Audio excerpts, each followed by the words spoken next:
Okay, of all the things Jesus did, this one feels weird. He healed people, raised the dead, fed thousands, but then he cursed a tree, a fig tree, just standing there. Why would Jesus destroy a tree? It seems harsh, confusing, but what if this wasn't about anger? What if this strange moment was one of the most powerful warnings Jesus ever gave? It starts simple. Jesus is hungry, walking from Bethany toward Jerusalem. He sees a fig tree in the distance. Mark 11 says it looked great, full of leaves, promising fruit. From far away, it looked alive, healthy.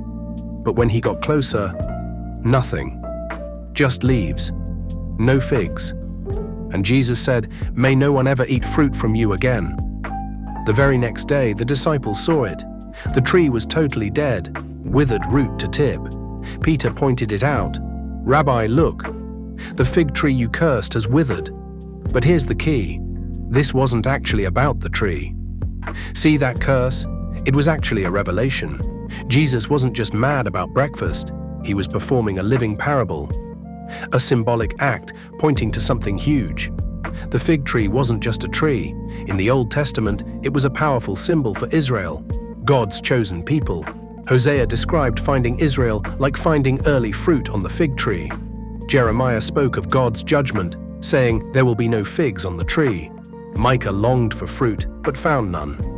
The message was consistent. If God's people looked healthy but produced no spiritual fruit, judgment was coming. Now think about where Jesus was. He was walking into Jerusalem right before Passover, the week he would die. The temple was packed. Everyone was doing the religious thing, the ceremonies, the traditions. From the outside, it looked incredibly devout. But Jesus saw past the leaves. He saw no fruit. No real love, no mercy, no justice. The religious leaders, the system itself, looked good from a distance, just like that fig tree. They had the rituals, the words, the appearance. But when Jesus looked for the fruit of real faith, there was nothing. They were spiritually empty. That cursed fig tree was a living picture, a warning about what happens to a religious system that puts on a show, that has leaves but no fruit.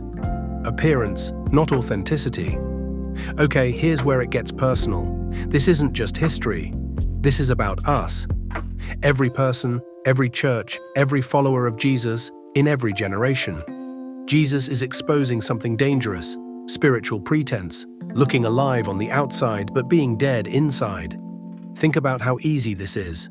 We can say all the right things, go to all the right meetings, post all the right stuff online, but inside our hearts can be far from God. Full of religious leaves but no real fruit. That fig tree represents us when we care more about looking spiritual than being genuinely transformed. So was it a curse or an invitation? It was both. Jesus wasn't just destroying, he was revealing what was already true. The tree looked alive, but it was dead inside. No fruit because there was no real life feeding it. That's the hard truth about just going through the motions. It might look okay for a while, but if there's no real connection to God, no real spiritual life, you're already withering from the roots. But here's the good news wrapped in the warning. Jesus came to give life, real, deep life, the kind that actually produces fruit. The same Jesus who cursed the tree is the one who raises the dead. He exposes emptiness, yes, but he also offers abundant life to anyone who truly follows him. So the real question isn't about a tree 2,000 years ago. It's about you and me. About everyone who says they follow God. When Jesus looks at your life, what does he see?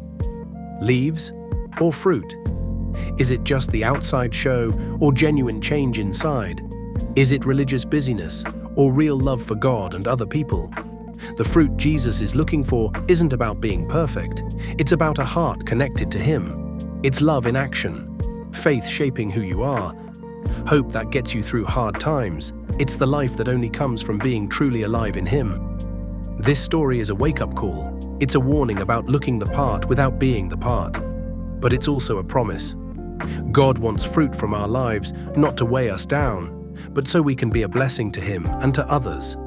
So here's the challenge. Look honestly at your spiritual life. Are you bearing fruit, or are you just putting on a good show from a distance? Remember, the same Jesus who addressed the barren tree also said, "I am the vine, you are the branches." Whoever remains in me and I in him will bear much fruit. Let me know in the comments below. What does spiritual fruit look like for you right now? And what's one small step you can take this week to grow more of it? If this message hit home for you, please share it. And hit subscribe for more videos digging into the powerful moments from the Bible. Bottom line, when Jesus looks at your life, he's not just checking for leaves, he's looking for fruit. What will he find?